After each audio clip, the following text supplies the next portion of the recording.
그 봄을 이제 영어로 표현하면 스프링이라고 말을 하잖아요. 스프링이라는 뜻이 용수철처럼 튀어오른다. 그래서 이 새싹의 만물들이 이렇게 튀어오르는데요. 근데 이 봄에 불청객이 하나 있습니다. 바로 황사입니다. 여러분들 황사가 발생되는 원인을 아십니까? 대표적인 경우는 많은 나무를 벌목해서 그런 경우도 있는데요. 많은 케이스가 많은 염소들과 이런 그 동물들을 밖에서 방목을 할 때 특별히 염소들이 뿌리까지 그 모든 그 식물들을 캐서 먹는다라고 합니다. 무분별한 방목으로 인해서 그렇게 뿌리까지 캐어지게 되면 그 땅은 황폐화되고요. 그래서 그 땅이 먼지로 말미암아 이렇게 뜨어 올렸을 때 대류를 이런 걸 통하여서 우리나라에 오게 되고, 무엇보다 제일 안타까운 것은 여러분들 만약에 우리나라에 이 지금 이 도심에 아스팔트가 좀 적고요, 흙과 이 모든 것이 있다라면 이 모든 것들이 이렇게 먼지로 흩날리지 않고 땅으로 다 흡수가 된다라고 합니다. 지금 우리는 예전에 비해서 참 좋은 환경, 너무나도 흙을 밟지 않아도 좋은 환경일지 모르겠지만 어떻게 보면은 우리가 예전에 가지고 누리고 원래 하나님께서 이 세상 만물을 창조하신 그 자연의 상태가 얼마나 귀하고 소중한지 요즘 들어 새삼스럽게 느끼고 있습니다. 사랑하는 여러분들, 오늘 이렇게 하나님의 말씀을 같이 나누려고 하는데요. 참된 믿음이란 무엇인가? 한번 따라해 보겠습니다. 참된 믿음이란 무엇인가? 여러분들은 무엇이라고 생각하십니까? 모르시는 분은 안 계실 겁니다. 다 알고 계실 겁니다. 여러분들, 땅에 존재하는, 사실 우리가 지금 이 땅에 존재를 하고 있는데요. 여러분들이 이 땅에 존재를 하면서 여러분들이 많은 것을 안 믿는 사람들이 있는데, 사실 그 사람들도 이 땅에 존재하기 위해서는 많은 것을 믿어야 됩니다. 대표적인 것이 이 땅에 존재하는 마찰력하고 중력이라는 게 있습니다. 여러분, 이 땅에 지금 마찰력이 없으면요, 여러분들의 자리에 지금 앉아 계실 수가 있을까요, 없을까요? 못 앉아 계십니다. 지금 의자들이요 다 기울어진 대로 다 한쪽으로 몰아지게 되고요. 중력이 없다면 우리는 지금 다 떠 있어서 예배를 해야 됩니다. 저도 지금 막 떠다니고 있고요. 여러분도 떠다녀야 됩니다. 그런데 이 사실을 많은 사람들이 믿던 믿지 않던 그 사람들에게는 어떻습니까? 믿던 믿지 않던 이 마찰력과 중력의 영향을 받고 있습니다. 바로 그들은 믿지 않아도 누릴 수 있는 경우가 있습니다. 두 번째 경우는요, 여러분들 요즘에 이렇게 살아가는 부모님들 또는 이제 그 일평생에 정말 너무 수고 많이 하셨다고, 다 그럴 수는 없겠지만 이렇게 비싸게 이렇게 호화 크루즈 여행을 보냈다고 가정을 하겠습니다. 이 부모님이, 이 부부가 이제 그 크루즈 여행을 가게 되는데 이미 엄청난 돈을 지불을 했습니다. 그런데 그 백삿 안에는요, 이미 그 안에 뷔페 식당의 모든 식사, 12박 13일 동안 움직여지는 모든 식사값이 다 이미 지불이 되어 있는데요. 이 부모님이 그 사실을 몰랐던 겁니다. 그래서 배가 고픈데 저기는 가고 싶어, 먹고는 싶은데 돈은 없고 어떻게 합니까? 쫄쫄 굶어야 됩니다. 이 경우는요, 믿지 못하기 때문에, 그 사실을 들어서 알지 못하기 때문에 믿지 않아서 누리지 못하는 경우가 있습니다. 마지막으로는요, 또 하나의 믿음에서는 관계적으로 믿어서 알 뿐 아니라 전적으로 의지하는 믿음이 있습니다.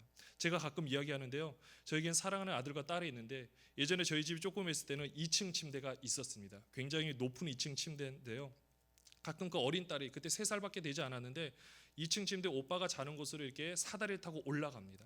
그 사다리 높이가 제 키 높이라고 생각하면 됩니다. 그곳에서 겁도 없이 저를 딱 보면은 어떻게 하는지 아십니까? 그냥 뛰어내립니다. 그럼 제가 어떻게 하겠습니까? 받아줘야죠. 어떤 상황이 있든지 간에 말을 듣던 듣지 않던 간에 받아줘야 됩니다. 이것이 어떤 믿음이냐면요, 사랑하는 딸이 우선은 저기에 있는 키 큰 사람이 자기 아빠라는 사실을 믿습니다. 그런데요, 거기서 끝나는 것이 아니라 믿기 때문에 내가 뛰어내려도 저 아빠는 나를 잡아줄 것이다. 안 잡으면 다칩니다. 근데 잡아줄 것이라는 뭐가 있습니까? 믿음이 있습니다. 우리가 원래 가져야 될 이 믿음이, 이 세 번째 믿음, 관계적으로 믿어서 알 뿐 아니라 전적으로 그 존재에 의탁하는 믿음이 우리에게 필요하다는 사실입니다. 여러분들은 이런 믿음을 소유하고 계십니까? 소유하는 줄로 믿습니다. 이렇게 참된 믿음이라는 것은 바로 원래 정확하게 이 제목을 표현하면요, 하나님께 대한 참된 믿음입니다. 이 하나님께 대한 참된 믿음이란 바로 그 하나님의 영, 보이지 않는 성령이 여러분 안에 거하시고 있다는 것을 믿는 믿음입니다. 여러분 믿으십니까? 바로 여러분들 안에 누가 계신다라고요? 하나님의 영, 곧 하나님이, 삼위일체 하나님이 여러분 안에 거하신다라는 사실입니다. 그래서 우리는 그분과요 인격적으로 관계를 맺고 그분이 이 안에서 살아 계심을 믿고 그분만 의지하는 것이 진정한 믿음이라는 것입니다. 요한복음 15장 7절 말씀에 의하면 너희가 내 안에 거하고 내 말이 너희 안에 거하면 무엇이든지 원하는 대로 구하라 그리하면 이루리라, 이렇게 말씀하여 주셨습니다. 바로 여기서도 분명히 말씀하고 있지만 하나님과의 우리와의 그 관계가 중요합니다. 하나님의 말씀, 예수님의 말씀이 우리 안에, 그리고 우리 안에서 그 뜻을 순종하는 이 관계가 성립되어야만, 바로 그분의 말씀대로 살아야만 우리는 그분과의 관계가 잘 정립이 되었다라고 이야기를 합니다. 성령이 우리 안에 거한다라는 것은요, 곧 하나님의 말씀, 이 말씀이 우리 안에 거해서 그 뜻대로 순종하는 우리 삶의 전체적인 모습이 바로 성령께서 여러분 안에 거하시고 있다라는 말씀입니다. 요한복음 15장 13절에 보면 이렇게 말씀합니다. 진리의 성령이 오시면 그가 너희를 모든 진리 가운데로 인도하시리니 그가 스스로 말하지 않고 뭐라 그랬습니까? 오직 들은 것을 말하며 라고 기록을 하고 있습니다. 바로 들은 것, 예수님을 통하여 그때 당시 수많은 제자들에게 선포되었던 하나님의 말씀, 이 사실을 그때는 들었는데 그때는 몰랐었습니다. 그때는 이해가 되지 않았습니다. 그런데 그때 들었던 말씀이 이 성령께서 함께 하시다 보니까 이 말씀이 온전히 바르게 깨달아 알게 되어서 하나님의 뜻대로 순종하는 삶을 살 수 있게 되는 것입니다. 어떤 사람이 이렇게 말을 합니다. 모든 성령의 역사는 그냥 신비로운 일이라고 말을 하기도 하는데요, 신비로운 일은 맞지만 이 성령의 놀라운 역사는 바로 하나님의 말씀과 별개로 일어나지 않는다라는 사실입니다. 바로 예수님께서 말씀하신 그 말씀 안에서 말씀대로 이루어지게 하시는 사역입니다. 이 모든 것들이 다 우리 예수님께서 말씀해 주신 것을 가지고요 우리에게 성령의 역사로 알려주시는데, 이 예수님께서 이 놀라운 사역들을 펼치실 때요 항상 염두에 두셨던 것이 있습니다.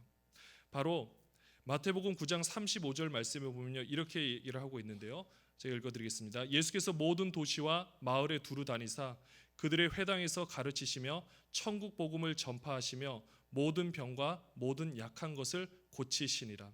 예수님의 이 놀라운 성령의 사역을 통하여서 이 모든 것을 이렇게 움직이셨던 것은, 그 당시에는 약자들이 있었고요 강자들이 있었는데요, 대부분의 약자들은 잘못된 신앙 습관에 의해서 힘들게 하루하루 삶을 살아가는 존재였습니다. 그리고 그 당시에 강자들이라고 불리는 바리새인, 서기관, 이 사람들은요 더더욱 하나님은 믿었지만 예수님은 믿지 않았었습니다. 하나님의 존재만은 믿었지만 하나님의 아들 예수 그리스도의 존재를 결코 믿지 않았던 것을 보게 됩니다. 그래서 그들은 어떻게 됐습니까? 잘못된 하나님상을 만들어서 신앙생활을 했고요, 그래서 그 당시에 많은 사람들을 어려움의 상태로, 어려운 가운데로 하나님을 제대로 믿지 못하게끔 그들이 만들었었습니다. 사실 그때 당시 바리새인들과 서기관들은요 지금 우리가 하는 신앙생활보다 훨씬 더 열심히 신앙생활을 했습니다. 정말 목숨 걸고 신앙생활을 했습니다.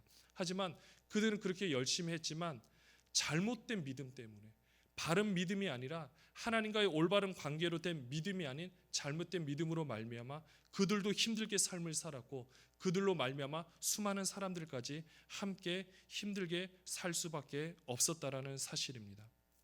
그런데 우리 주님께서 이 놀라운 사역을 감당하시기 위하여서 우리를 위해서 무엇을 지셨습니까? 십자가를 지셨습니다. 그런데 예전엔요 제가 여름 수련을 이렇게 진행하고 있는데 이게 십자가에 관해서 이렇게 설교를 하는데요, 그 당시 제가 이제 소년부를 담당할 때 전도사 시절이었습니다. 그때 당시 부감님의 아들이 초등학교 3학년이었는데 이렇게 이야기를 하는 겁니다. 갑자기 이렇게 울먹이면서 이런 고백을 하는 거예요. 전도사님, 예수님의 십자가를 생각하니 자꾸만 눈물이 나요. 이렇게 고백을 하는 거였습니다. 저에게는 굉장히 충격이었습니다. 십자가의 사건이 적어도 초등학교 3학년에서부터는 이런 역사가 일어날 수 있겠구나. 그래서 사실은 이게 전부라고 생각했고요. 항상 우리에게 있어서 여러분들도 마찬가지일 겁니다. 이 사순절 기간 그리고 다음 주에 있을 고난 주간 생각하면 항상 우리에게 먼저 다가오는 것이 무엇입니까? 십자가 순환, 십자가의 사건입니다. 그리고 그 고통을 누가 제일 고통을 당하신다고 생각하십니까? 예수님이실 겁니다. 이거는 누구에게나 변함이 없고요. 그래서 저도 십자가만 묵상하면 여기서 끝이라고 생각을 했었습니다. 그런데 이제 제가 이 말씀을 준비하면서 얼마 전에 제가 깨달은 것은 십자가에서 끝나는 것이 아니라 이 십자가로부터 출발이 된다라는 사실을 깨닫게 되었습니다. 사실 십자가 하면요, 예수님께서 정말 온갖 모진 고문을 당하시고 버림받으시고 처절하게 죽임을 당하셨습니다. 그런데 정말 중요한 질문이 있습니다. 여러분들, 예수님이 누구십니까? 하나님의 아들이시죠. 엄밀히 말하면 그분은 하나님이십니다. 물론 삼위일체가 워낙 신비하고 일일이 다 설명할 수는 없지만 그는 근본 하나님의 본체시나 라고 분명히 말씀해 주고 있기에 그분은 하나님 맞습니다. 그러면 하나님이 왜 그렇게까지 자신의 사랑하는 아들뿐만 아니라 아니면 정말 그렇게 그 고통 가운데 내버려 두셔야만 했을까요? 여러분들, 이것에 대해서 많은 사람들이, 특별히 예수를 믿지 않는 많은 젊은 청년들이 질문을 합니다. 하나님이 그래 심판자로 계시는데 이 세상 많은 사람들이, 죄 없는 사람들이 왜 이렇게 죽임을 당하고 왜 이렇게 힘들고 이렇게 삶을 살아가는가, 이렇게 대해서 많은 이야기를 합니다. 여러분들, 먼저 이 부분에 대해서 같이 여러분들과 함께 같이 나누면서 설명하고자 하는데요. 여러분들, 얼마 전에 이런 일들이 많았습니다. 가정에서 아버지가 딸에게 못된 짓을 한 경우, 아니면 아주 어린애에게 성폭행을 하는 이런 말도 안 되는 경우들이 뉴스를 장식하곤 했었습니다. 그들 이름이 많은 여러 사람이 있겠지만 그들에 대해서 재판관이 어떻게 판결을 내렸는지 아십니까? 대부분이 사형이었습니다. 여러분들, 만약에 사회적으로 그렇게 악을 행한 사람에 대하여서 그 당시 재판관이 사형이라고 언도했을 때, 여러분들, 많은 사람들이 그 재판관에 대해서 당신은 살인자라고 이야기를 할 수 있습니까? 없습니까? 없습니다. 그것에 대해서 심판하는 것은 재판관이 아니라 법에 의해서 심판을 받는 것입니다. 법에 의해서 심판을 받기 때문에 재판관은 그 법에 의해서 심판을 내린 겁니다. 어쩌면요, 사실 하나님의 존재 자체가 하나님이 법이시기 때문에 우리 삶의 가운데 있어서는 하나님의 법인 하나님께서 그 법을 집행하기 위하여서 그 법대로 하나님은 움직여 가신다라는 사실입니다.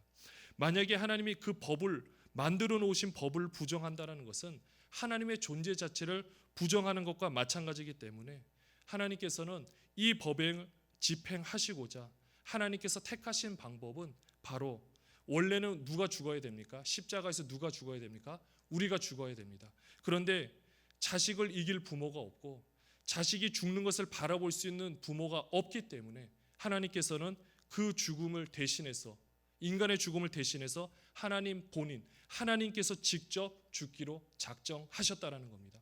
그 누군가는 죽어야 됩니다. 왜냐? 법이 있기 때문에, 법대로 심판되어야 되기 때문에 그 법에 의해서 그는 죽어야 되지만, 계약을 깼기 때문에 계약에 대한 대가로 온몸이 쪼개지거나 온몸이 불타거나 하여튼 온몸이 없어지거나 대가를 치러야 되는데 그 대가를 대신해서 하나님이 치러 주십니다. 그래서 하나님께서는 우리가 이해할 수 있도록 바로 인간의 몸을 이 땅에 입고 오셔서 우리 눈에 보여지는 대로 우리가 느낄 수 있는 그 부분 가운데서 그 인간의 삶을 사시다가 마지막에 십자가에 우리가 알고 있는 하나님의 아들 예수 그리스도가 십자가에 못 박히게 되십니다. 그런데 아까 말한 중요한 질문이 이건데요. 여러분들 생각해 보십시오. 만약에 여러분들의 어떤 잘못으로 인하여서 여러분들이 고통을 받는 것과 여러분들이 잘못을 했는데 여러분들의 사랑하는 아들이 대신해서 고통을 받는다라면 여러분들 무엇을 택하시겠습니까? 여러분들이 자신이 고통받는 걸 택하시겠습니까? 아니면 여러분 때문에 여러분의 자녀가 죽는 것을 선택하시겠습니까? 이번 선택하는 사람은 아무도 없습니다. 정상적인 부모고 우리가 정상적으로 내 몸에서 태어나서 자녀를 사랑한다라면 두 번째 선택, 내 죄 때문에 그 누군가, 내 사랑하는 아들이 대신해서 죽는 것은 꿈에도 생각할 수 없는 일입니다. 여러분들, 예수님께서 십자가 달려 돌아가셨다는 것은 저도 십자가 달려 돌아가신 예수님의 고통이 전부라고 생각을 했었습니다. 그게 전부고요. 그것만 해도 사실 너무 큰 거기 때문에, 너무 큰 사랑이기 때문에 그것이 다라고 생각을 했는데, 그 십자가에서 온몸의 피가 이미 채찍을 통하여서 온몸의 살갗은 다 벗겨졌고, 옛날 구약의 제사에서 가축을 그 제물을 드리기 전에 가죽을 다 벗겨야 되는 것처럼 채찍질에서 온몸이 벗김을 당하고 그 상태로 죽임을 당하는 그 과정 가운데 그것을 바라보고 있는 여러분들 아버지의 심정이 어떠한지를 여러분들 느껴보셨습니까? 제가 그것을 느끼면서 그 사실을 바라보게 되니까 정말 주어진 삶을 대충 살 수가 없는 것을 확실히 깨닫게 되었습니다. 예전에 물론 십자가 고통도 너무나도 크고요. 그것만으로도 충분히 내 삶을 잘 살아야 되는 게 맞고요. 새로운 생명을 주신 것에 대해서 감사하는 마음이 너무나도 큰 것이 사실입니다. 그런데 그 아버지의 마음, 어쩌면 자신이 고통당하고, 물론 하나님 그분께서 직접 고통을 당하시는 것도 크겠지만 얼마나 우리를 사랑하셨으면 우리에게 표현을 할 때 하나님의 아들, 하나밖에 없는 독생자 예수 그리스도가 그 가운데서 어찌하여 나를 버리시나이까 라고 이렇게 고백을 할 때 피눈물을 흘리며 바라볼 수밖에 없는 이 아버지의 마음, 여러분들은 느끼고 계십니까? 또한 그 사실을 믿음의 눈으로 바라보고 계십니까? 이 십자가에 달려 돌아가신 그 분이, 너무나도 고귀한 그분, 죄 없으신 그 분이 바로 하나님의 아들, 곧 하나님이셨다라는 사실입니다. 그런 그들이기에 사실 오늘 본문 가운데서도 제자들이 예수님께서 그들의 믿음에 대해서 칭찬하시고 그들의 믿음에 대해서 말씀하시는 것은 바로 그 예수님이 하나님으로부터 오신 분이구나, 이 사실을 그들이 깨닫고 알았을 때 예수님이 그 믿음을 가지라고 말씀해 주는 모습입니다.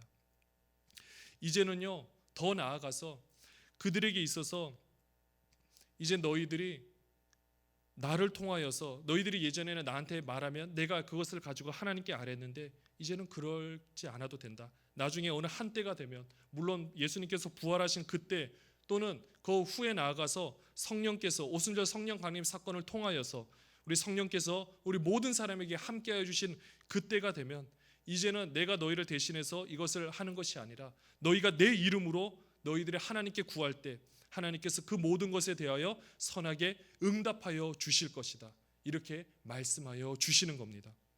여러분들, 오늘 본문에도 보면은요, 처음에 시작할 때 이렇게 고백을 합니다. 우리 23절 한번 같이 24절까지 읽어보도록 하겠습니다. 요한복음 16장 23절 24절입니다. 시작.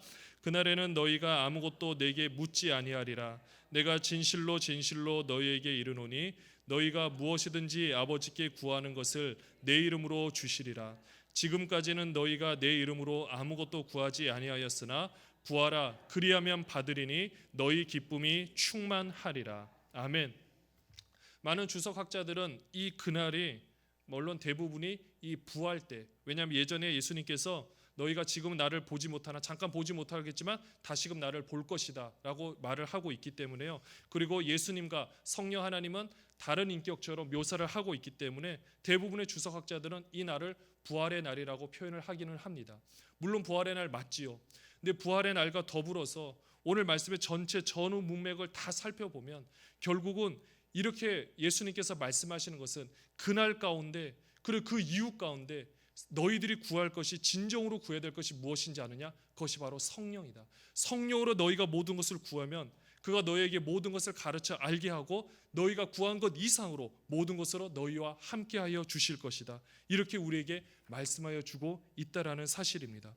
로마서 8장 26절에서 27절 말씀에 보면 이와 같이 성령도 우리의 연약함을 도우시나니 우리는 마땅히 기도할 바를 알지 못하나 오직 성령이 말할 수 없는 탄식으로 우리를 위하여 친히 간구하시느니라. 마음을 살피시는 이가 성령의 생각을 아시나니 이는 성령이 하나님의 뜻대로 성도를 위하여 간구하심이니라. 아멘. 여러분들 이 사실 믿으십니까? 여러분들이 기도할 때 어떻게 보면 지금 우리 예수님께서 제자들에게 말씀하여 주셨던 것처럼 우리들이 여러 가지 많은 기도 제목을 놓고 이제는 예수님의 이름으로 여러분들을 구하고 있습니다. 물론 구하는 것마다 하나님께서 넉넉히 채워주시고요, 더 좋은 것으로 채워주시는 줄 믿습니다. 하지만 우리 예수님께서 그 사랑하는 제자들에게 마지막 고별 설교를 하실 때 정말 진정으로 원하셨던 것은 단순히 너희들이 구할 것, 너희들이 생각하는 것만을 구하는 것이 아니라 그 이상으로 성령이 말할 수 없는 탄식 가운데 너희를 위하여 친히 간구하고 계시고, 너희를 위하여 너희 생각보다 뛰어난 하나님의 생각, 하나님의 영으로 너희와 함께하여 주니 이것을 놓고 구하면 더 많은 것으로 너희와 함께하여 주실 것이다, 이렇게 말씀하여 주고 있다라는 사실입니다. 이 사실을 바라볼 때요, 우리가 이 참된 믿음을 가지게 되면, 이전에는 우리의 모습만을 바라봤거든요. 나의 개인 구원에만 관심이 있었고요, 우리가 구원하면 우리가 존재가 이동이 되어서 천국에 가는 거, 여기만 관심을 가졌더라면, 이제는 우리가 어떻게 기도 제목이 바뀌어지게 되냐면요, 우리 자신뿐만 아니라 남을 바라볼 수 있게 되고요, 우리라는 공동체를 바라볼 수 있게 된다라는 사실입니다. 여러분들, 포크를 만드는 공장 이야기가 있는데요, 요즘에 경기가 하도 어렵다 보니까 이렇게 풍자를 한 만화를 제가 보게 되었는데, 포크를 만드는 공장 사업주가 사업이 잘 안 되니까 직원들에게 최소 월급보다도 더 작게, 최소 임금보다 더 작게 월급을 이렇게 줍니다. 심지어는 계속해서 체불하기도 하고요, 잘 제때 주지 않습니다. 그러다 보니까 직원들의 삶이 어떻습니까? 너무 힘듭니다. 그래서 이들은 외식할 엄두가 나지가 않는 것입니다. 그래서 더 아꼈습니다. 그러다 보니까 주변에 야심차게 시작한 외식업계 식당들이 포크를 대량으로 주문해서 사업을 하고 있는데 장사가 잘 안 됩니다. 그래서 있는 포크마저 다 팔고 많은 사람들이 오지 않게 되다 보니까 결국 이 식당도 망하고 나중에는 덩달아 포크를 만드는 회사까지 망하게 된다라는 내용을 풍자한 것입니다. 우리가 이 비유를 통해서도 알 수 있는 것은요, 우리들이 이제 기도 제목과 모든 것들이 우리의 어떤 것을 이루는 것, 우리의 자녀가 취업 잘 되면 얼마나 좋겠습니까? 그리고 우리 자녀가 참 좋은 가정 이루고, 이 모든 것은 너무나도 귀하고 소중한 기도 제목입니다.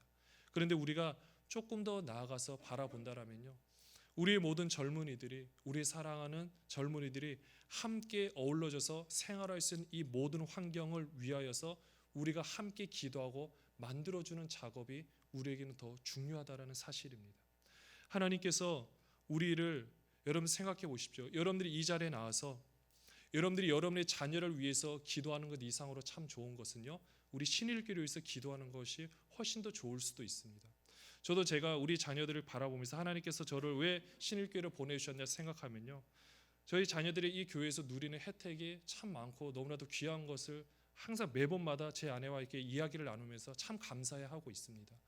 하나님, 우리 자녀를 위해서 더 좋은 길로 하나님께서 인도하여 주시고, 뭐 좋은 선생님, 좋은 친구들 만날 수 있게 이야기를 하는데요, 전 여기 와서 우리 많은 우리 교육자 그 자녀들과 좋은 관계를 맺으며 서로 이렇게 재밌게, 또 교회에서 수많은 프로그램들과 좋은 선생님들과 이렇게 만나는 모든 과정들이 있는 것을 보게 되니까 얼마나 귀하고 감사한지 모릅니다. 제가 우리 자녀를 위해서 기도하는 것보다 지금 더 저한테 소중한 것은 바로 우리 신일교회에서 기도하는 것, 그리고 그것보다 더 소중한 것은 저의 맡은 바 역할에서 신일교회 발전, 하나님 나라의 확장을 위해서 내가 먼저 무엇을 할 것인가, 이것을 잘하기 위하여 하나님께 지혜를 달라고 기도하는 것이 더 낫겠구나, 제가 내린 결론입니다. 여러분들의 기도 제목은 어떻습니까? 우리가 신일교회에서 기도한다라면 여러분들이 맡은 바 위치에서, 또한 여러분들의 삶의 모든 순간들 가운데서 기도해야 될 제목들이 분명히 있을 겁니다. 목자라면 목원들을 위해서 눈물을 흘려 기도해야 될 때가 분명히 있을 겁니다. 또한 우리 직분자라면 그 직분자의 위치에서 내가 더 잘 섬기기 위하여서 기도해야 될 때가 있다라는 사실입니다. 하나님께서 여러분들 솔로몬에게 하나님께서 정말 많은 것을 부어주신 이유가 무엇입니까? 바로 내 자신은, 하나님, 내 자신이 부족해서 나에게 맡겨주신 이 양무리들을 내가 다스릴 수 있는 능력이 없습니다. 그러니 하나님, 저에게 지혜를 주셔서 이들을 앞에서 출입할 때 이들을 정말 잘 다스릴 수 있는 지혜를 주시옵소서. 그 기도가 하나님 마음에 합하고 하나님 마음에 맞아서 그 위에 더 많은 것들로, 최고의 것들로 부어주셨던 것을 보게 됩니다. 우리의 모든 기도 제목, 이렇게 우리가 이제 하나님의 성령의 역사로 우리가 정말 우리를 위하여서 예수님의 고통뿐만 아니라 그 아버지의 고통을 우리가 경험하고 알았더라면 이제는 오늘 예수님께서 이들 제자들에게 말씀하여 주셨던 것처럼 이 말씀하여 주는 것이 우리에게 말씀해 주심으로 말미암아 우리의 기도 제목이 예전과는 완전하게 달라지기를 소원합니다. 우리의 신앙생활이 달라지게 되면요, 우리의 환경 그리고 우리의 모든 삶의 여건들도 분명히 달라지게 됩니다. 우리가 예수를 잘 믿고 하나님이 정말 자녀라고 한다면요, 그리고 우리가 그렇게 기도하면서 우리의 삶을 살아간다면 우리는 길거리에 다니면서 쓰레기를 하나 그냥 버릴 수 없을 겁니다. 이 자연을 생각한다면 재활용 그냥 버릴 수 없을 겁니다. 그리고 우리가 항상 거창하게 하나님 이 나라 환경 바꿔 주시옵소서 우리가 이렇게 기도를 하겠지만 더 소중한 것은 우리 삶 가운데서 실천할 수 있는 것부터 하나씩 하나씩 바꿔나가고 실천하고 나가는 것이 훨씬 더 소중하고 중요하다는 사실입니다. 그런 사람들로 우리가 가득 차 있다면 분명히 우리가 여러분들이 섬기고 여러분들이 있는 지역만큼은 분명히 새롭게 될 것입니다. 그리고 그 선한 영향력이 더 많은 사람들에게도 미쳐지게 돼서 우리 사회 분명히 바꿔지게 될 것입니다.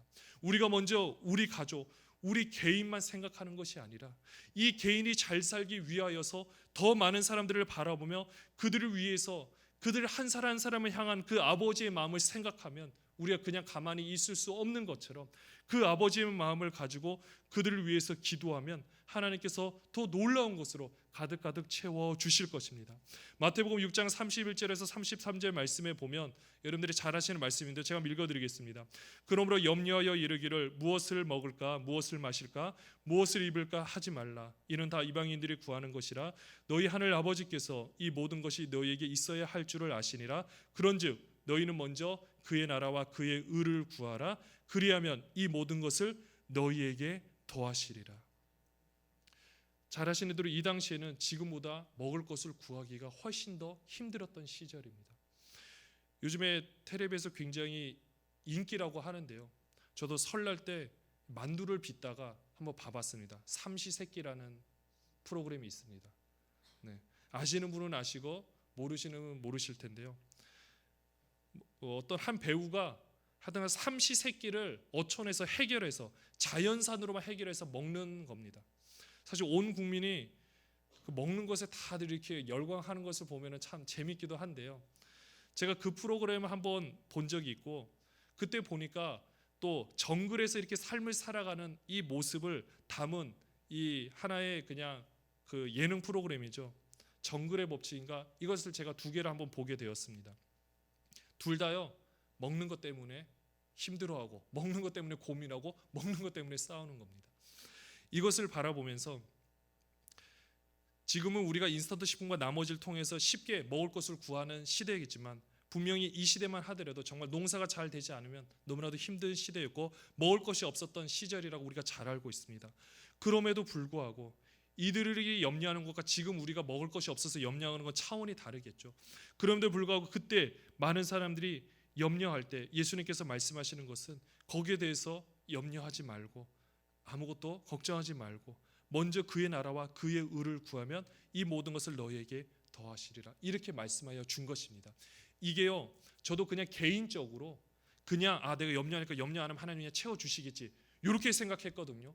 이거라고 생각했는데 이 말씀과 결부시켜 보니까 우리가 먼저 구해야 될 것이 뭐냐면요, 지금 아까도 말씀드렸지만 우리 교회를 위해서 우리 다음 세대를 위해서 기도하는 것이 여러분의 자녀 한 사람을 위해서 기도하는 것보다 훨씬 더 소중합니다. 여러분들의 자녀가 혼자 잘한다고 여러분들 잘 살아갈 수 있겠습니까? 독산초등학교에 다니는 한 명이 잘한다고 되겠습니까? 아니면 여기에 다니는 수십 명의 영혼들이 다 하나님 앞에서 새롭게 변화받아서 좋은 환경이 구성되면 그때 여러분들이 더 자녀가 잘 되겠습니까? 우리가 이것을 생각한다면요, 하나님 먼저 그의 나라와 그의 의, 내 주위에 있는 정말 하나님의 나라와 하나님의 뜻이 실현되는 것이 무엇인가 우리가 믿음의 눈으로 바라보게 되면은요, 내 주위에 있는 많은 힘든 사람들, 특별히 물질 없어 가난한 사람들이 있다면 내가 능력이 되는 범위에서 도와주고, 또 영적으로 가난해서 마음이 힘들고 어려운 사람들, 우울증으로 고생하거나 누군가의 도움이 필요한 사람들이 있다면 내가 먼저 다가가서 그들에게 나눠줌으로 말미암아 여러분들 그들의 모든 힘들고 어려운 것들이 하나씩 해결되어지면 결국은 그 영향력이 누구한테 다가오느냐? 바로 여러분들의 후손에게 다가올 수 있다라는 겁니다. 우리가 이 독산동 지역을 위해서 우리가 품고 기도하고 있습니다. 우리가 선악권의 영적인 센터를 위해서 우리 신일교회가 열심히 기도를 하고 있습니다. 이제는 우리가 그 구성원인 우리가 한 사람의 다 교회가 되지 않습니까? 여러분 한 사람이 다 신일교회고 한 사람의 교회이기 때문에 우리들이 해야 되는 것은 바로 이 나라와 그의 의를 구하는 믿음, 참된 믿음, 바로 나만을 바라보고 나 혼자 잘 되는 것에 끝나는 것이 아니라 하나님의 놀라운 역사가 나의 삶 가운데서 내가 지금 살아가는 지금 이곳 독산동 시흥동이라는 이 지역 가운데서 이 하나님의 공평한 의와 하나님의 놀라운 정의가 실현되어질 수 있도록 여러분들 실천하는 믿음을 가지시기를 바랍니다. 참된 믿음은 지금 이곳에서 하나님의 놀라운 역사가 이루어지기를 간절히 바라는 믿음인 것입니다. 우리가 추상적으로 내가 거기서 멈추는 것이 믿음이 아닙니다. 그냥 내가 머리로만 알아서 거기서 끝나는 것이 믿음이 아닙니다. 하나님 이루어줄 줄로 믿습니다. 여기서 끝나는 것이 아니라 하나님 이루어지게 하여 주시옵소서. 이렇게 말하는 믿음이 우리에게 필요한 참된 믿음이라는 것입니다. 제가 말씀 마무리하겠습니다. 예전에 제가 초등학교 시절만 하더라도 물을 사 먹는다 그러면은 한 대 맞았을 시절이었습니다. 미래에 어떤 일이 일어날까 해서 어떤 그 반 친구가 이렇게 스케치북인가 글쓰기로 해가지고 물을 사서 마시는 것, 그 산소를 캔에 담아서 이것을 미래 사회가 있을 수 있다니까 선생님한테 한번 맞은 기억이 있거든요. 근데 지금은 어떻습니까? 그게 현실로 다가왔고 물값이 비싼 것은 휘발유보다 더 비쌉니다. 공기 어떻게 될지 지금은 아무도 장담 못합니다. 여러분들 우리에게 지금 있어서 정말 소중한 것, 우리가 사실 하나님의 법대로 이 세상 지음 받았다라는 것은 우리가 지금 알지 못하는 많은 병들이 지금 계속해서 나타나고 있습니다. 그것은 무엇인가 하나님의 뜻대로 살지 않는 모습들이 안에 있다라는 겁니다. 환경 오염뿐만 아니라 여러 가지 많은 모습들. 사랑하는 여러분들, 적어도 우리들이라면 우리가 정말 하나님을 믿고 신앙하고 신앙생활을 하고 정말 하나님을 사랑하는 자녀들이라면 하나님께서 이 세상에 만들어 놓으신 이 귀한 자연도 아름답게 사랑하시기를 바라고요. 여러분들이 실천할 수 있는 것을 마음껏 실천할 뿐만 아니라 그리고 우리가 보여지는 우리의 자녀들이 살아가야 될 이 삶의 터전, 이 새롭게 변화되어질 수 있도록 나부터 먼저 여러분들이 먼저 할 수 있는 일을 찾아서 더 많이 사랑해주고 더 많이 아껴주고 더 많이 섬기시는 여러분 되시기를 바랍니다. 우리는 청직입니다. 청직에서 하나님의 통치를 명받은 대리자로서 바로 그 하나님 아버지의 마음을 여러분이 받으셨다라면 이제는 그 마음을 가지고 그 귀한 믿음을 가지고 하나님께서 나를 이 자리에 임명하셨다는 그 믿음을 가지고 최선을 다해서 섬기는 여러분 되시기를 주님의 이름으로 축원합니다. 기도하겠습니다. 사랑의 주님,